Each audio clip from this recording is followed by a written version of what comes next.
పండ్లు అనేటువంటి అనుదిన వర్తమాన కార్యక్రమం చూస్తున్న మీ అందరికీ ప్రభువైన యేసుక్రీస్తు వారి శ్రేష్టమైన నామంలో వందనాలు శుభములు తెలియచేసుకుంటూ ఉన్నాను. ఈరోజు మన ధ్యాన అంశము నీకు విరోధమైన ఏ ఆయుధము వర్ధిల్లదు అనేటువంటి అంశం.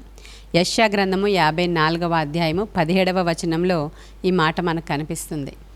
మనకు విరోధముగా రూపింపబడిన ఏ ఆయుధము కూడా వర్ధిల్లదు అని వాక్యం సెలవిస్తూ ఉంది. చాలా సందర్భాలలో శోధకుడి యొక్క శోధనలు మన జీవితంలోనికి వచ్చినప్పుడు ఇరుకులు, ఇబ్బందులు, భయాలు, ఆందోళన, రకరకాల ఒంటరితనపు పరిస్థితులు, ఇటువంటి పరిస్థితుల గుండా వెళుతూ ఉన్నప్పుడు అపవాది వేసినటువంటి ఎత్తుగడలు, లేదంటే దుష్టుడు వేసినటువంటి అగ్ని బాణములు, లేదంటే నీ విరోధి అనుకున్న వారు నీ మీద చూపిస్తున్నటువంటి కఠినమైనటువంటి విషయాలలో చాలా సందర్భాలలో మనం బాధపడుతూ ఉంటాం.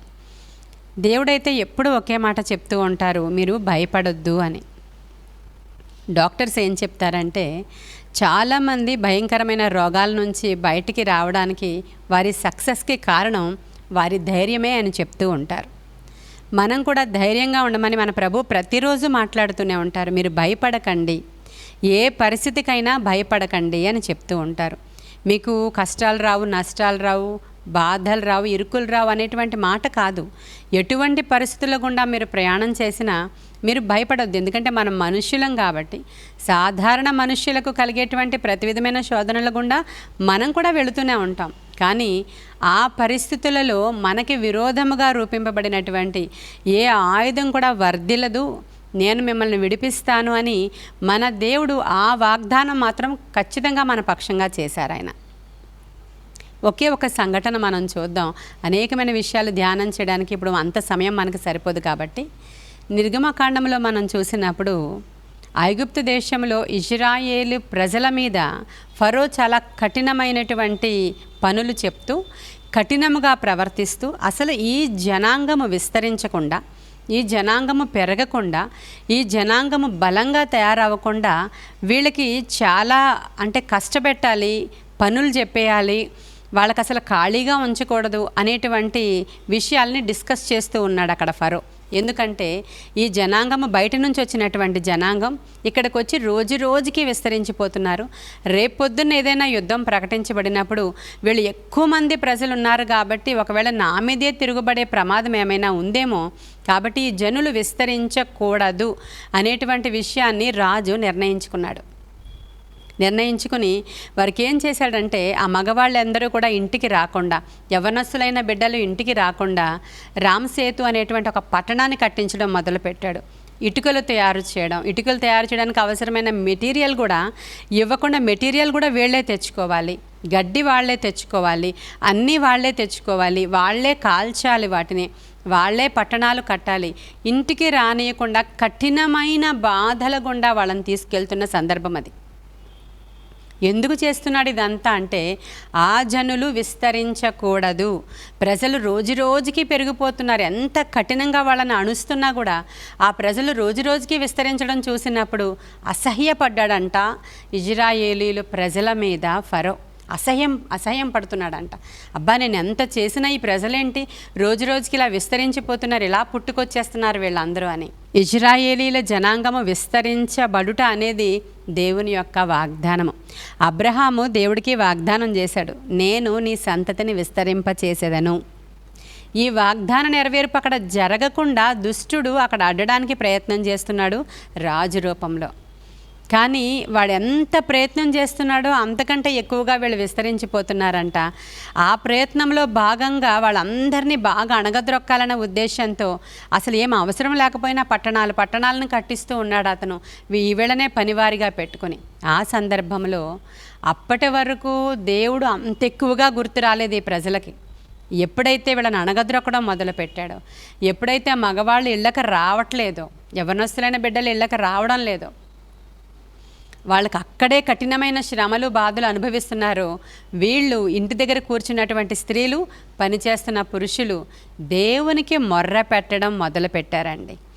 ఎప్పుడైతే దేవునికి గట్టిగా మొర్ర పెట్టడం మొదలుపెట్టారో వెంటనే దేవుడు వారి మొరను ఆలకించెను అని రాయబడి ఉంది. హల్లెలూయా. అప్పటి వరకు చల్లగా ఉన్నారు వాళ్ళు, నెమ్మదిగా ఉంది వాళ్ళకి, ఏదో గడిచిపోతుంది. 400 సంవత్సరాల నుంచి అదే బానిసత్వంలో కొనసాగుతూ ఉన్నారు వాళ్ళు. 4 జనరేషన్స్ని చూసేశారు. ఇంకెక్కడికి పోతాం, ఇంతే మా జీవితం, ఇదే మా లైఫ్ అనుకున్నారు వాళ్ళు.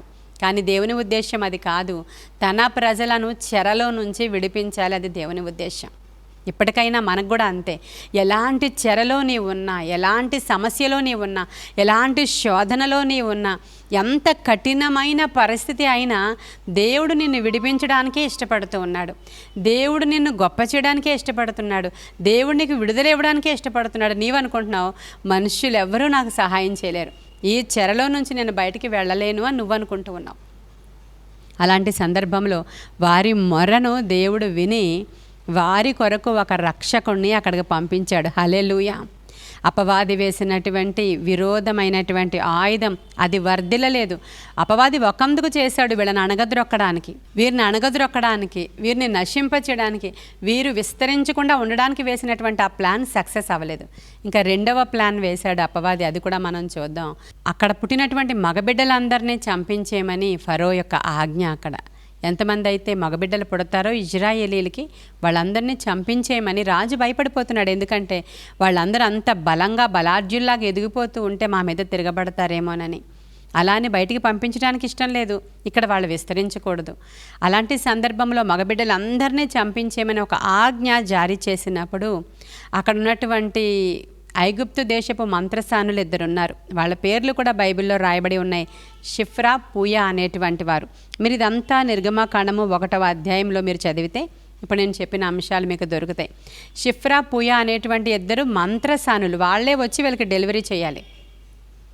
అటువంటి సందర్భంలో వాళ్ళిద్దరినీ దేవుడు దర్శించాడు. ప్రేమైన దేవుని బిడ్డలారా, వాళ్ళు ఐగుప్తు దేశపు మంత్రసానులు అయినప్పటికీ వారు దేవునికి భయపడ్డారంట. రాజుకు భయపడలేదు, దేవునికి, అది కూడా వాళ్ళ దేవునికి కాదు, ఇజ్రాయేలీల దేవునికి. హల్లెలూయా. ఇజ్రాయేలీల దేవునికి వారు భయపడి ఆ బిడ్డల్ని చంపడం, అంటే ఆ కానుపు పీటల మీదే ఆ బిడ్డల్ని చంపకుండా విడిచిపెట్టేసి వాళ్ళకి వాళ్ళే డెలివరీ చేసుకునేటట్లుగా చూసి చూడనట్లు విడిచిపెట్టేశారంట. ఆ తర్వాత రాజుకి ఈ విషయం తెలిసింది. వీరిని అడిగినప్పుడు మాకు దేవుని యొక్క భయం ఉందని వాళ్ళు చెప్తూ ఉన్నారు. అంటే వీళ్ళు ఒక విరోధి ఒక ప్లాన్ చేశాడు, ఎదుర్కోవడానికి అవసరమైనటువంటి వేరొక ప్లాన్ దేవుడు చేశాడు. అక్కడ ఉన్నటువంటి ఐగుప్తు స్త్రీలను దేవుడు లేపాడు, అక్కడ ఐగుప్తు మంత్రసానుల్ని. చాలా సందర్భాలలో మనకి సపోర్ట్ చేయడానికి అన్యులు కూడా ఉపయోగపడుతూ ఉంటారు. చాలా సందర్భాలలో అన్యుల దగ్గర నుంచే దేవుడు మనకు సహాయాన్ని అందజేస్తూ ఉంటాడు. చాలా సందర్భాలలో అన్యుడైనటువంటి రాజు అయినటువంటి కోరేషు కూడా మీ దేవుడు నాకు కలలో కనిపించే విధంగా చెప్పాడు, మీరు వెళ్ళి మీ మందిరాన్ని కట్టుకోండి మీ దేవుని కొరకు అని చెప్పిన సందర్భాలు ఉన్నాయి బైబిల్లో. ఇటువంటి గొప్ప కార్యాలు చేయగల సమర్థుడైన దేవుడు మనతో ఉన్నాడండి. ఈ ఉదయకాల సమయంలో ఆలోచించండి. నీకు విరోధముగా ఏమి ఉన్నా కూడా అదంతా కూడా కొట్టివేసి నీకు అనుకూలంగా పరిస్థితులను మార్చడానికి మన దేవుడు ఇష్టపడుతున్నాడు. ఐగుప్తు దేశానికి 70 మందిగా వచ్చారండి వీళ్ళందరూ. యాకోబు సంతానము 70 మంది. అబ్రహాముకేమో దేవుడు వాగ్దానం చేశాడు, నీ సంతతి వారిని విస్తరింపచేసి ఐగుప్తు దేశంలో నుంచి కనానుకు నేను తీసుకొస్తాను. 400 సంవత్సరాల తరువాత ఇది జరుగుతుందని దేవుడు చెప్పినప్పుడు ఆ సంవత్సరాలు అయిపోయిన తరువాత దేవుడు వారి మొర్ర ఆలకించిన తరువాత 70 మందిగా ఐగుప్తు దేశానికి వెళ్ళిన ప్రజలు చూడండి, ఆ మోషే వారిని నడిపించుకుని తీసుకుని వస్తున్నప్పుడు 6 లక్షల కాల్బలము అని రాయబడి ఉంది. హల్లెలూయా. ఎంత విస్తారంగా విస్తరించకపోతే లక్షల్లో పెరిగారు వాళ్ళు. ఒకసారి ఆలోచన చేసుకోండి. అది అబ్రహాము సంతానం అనబడుతుంది. దేవుడు నీ విషయంలో కూడా నీ ఇంట్లో కొంచెమే ఉండొచ్చు. ఇక్కడ ఆలోచన చేయండి, 70 మంది ఎక్కడ, 400 సంవత్సరాల్లో 6 లక్షలు ఎక్కడ? లక్షల మందిగా దేవుడు అబ్రహాంకి ఇచ్చిన వాగ్దానం చేత విస్తరించి ఆ ప్రజలను చూసినప్పుడు రాజుకే భయం కలిగిందంట. ప్రియమైన దేవుని బిడ్డలారా, అది మనుషులే కానీ, సంపదే కానీ, నీకు ఇచ్చినటువంటి వాగ్దానం ఏదైనా కానీ దేవుడు నెరవేరుస్తాడు ఖచ్చితంగా. మీ ఇంట్లో ఇప్పుడు కొంచెమే, నీ స్థితి మొదట కొంచెమే అయినను తొదక నీవు మహాభివృద్ధిని పొందుతావని దేవుని వాక్యం సెలవిస్తూ ఉంది. ఈరోజు మన ప్రభువునందు మీరు ధైర్యం తెచ్చుకోండి. మీకు విరోధముగా పరిస్థితులు ఎలా ఉన్నా, అవి కోర్టు కేసులే అయినా, వ్యాపారమే అయినా, నీకు రావాల్సినటువంటి గృహమే అయినా, నీకు రావాల్సిన ఆస్తి అయినా, నీకు రావాల్సినది, నీకు చెందాల్సింది ఏదైనా ప్రస్తుతానికి నీకు విరోధంగా ఉందా, నీవు దేవుని పాదాల దగ్గరికి వచ్చి నిజముగా మొర్ర పెట్టినప్పుడు ఆయన నీ మొర్ర ఆలకిస్తాడు. శోధన సహించేవాడు ధన్యుడు.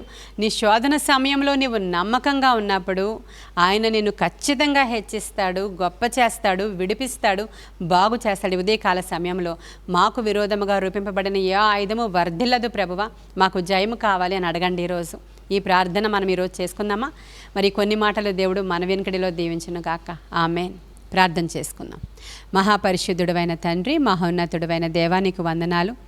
ఎందరైతే బిడ్డలు ఈ వాక్యం వింటూ ఉండగా వారి హృదయంలో ధైర్యం కలిగిందో, వారికి అర్థమైందో లేదో దేవా, వారికి ఏ విధముగా నాయన ఈ వాక్యం తాకిందో నాకు తెలియదు, కానీ నీ మాటలలో ఉన్న శక్తి వారిని తాకడానికి సహాయం చేయండి. వారి జీవితాల్లో విరోధముగా శోధకుడి యొక్క శోధన ఏదున్నా యేసు నామములో అది లయపరచబడనుగాక. నీతిగా ప్రార్థనాపూర్వకంగా నీ బిడ్డలు జీవించినప్పుడు తప్పక వారి పక్షముగా న్యాయం జరిగించే దేవుడవు నాయన. వారికి విరోధముగా రూపింపబడిన ప్రతి ఆయుధము నజరేయుడైన యేసు నామములో లయపరచబడనుగాక. ఆత్మకార్యాలు జరిగించమని, ప్రతి విధమైన శోధకుడి యొక్క ఎత్తు కూడా త్రిప్పి కొట్టండి ప్రభా. ఎలా అయితే ఇక్కడ నిర్గమకాండ 1వ అధ్యాయంలో మీరు త్రిప్పి కొట్టారో, అలాగే వారి యొక్క శోధనలు ఏమైతే ఉన్నాయో వాటిని త్రిప్పి కొట్టమని, నాయన అవసరమైన వ్యక్తులను మీరు వాడుకోమని, ఆత్మకార్యాలు జరిగించమని, నీ ప్రజల పక్షముగా న్యాయము జరిగించి మీరు మహిమ పొందుకోమని, ఈ దిన దీవెనలతో వారిని నింపమని యేసయ్య శ్రేష్ఠ నామంలో అడుగుచున్నాము తండ్రి. ఆమేన్, ఆమేన్, ఆమేన్. God bless you.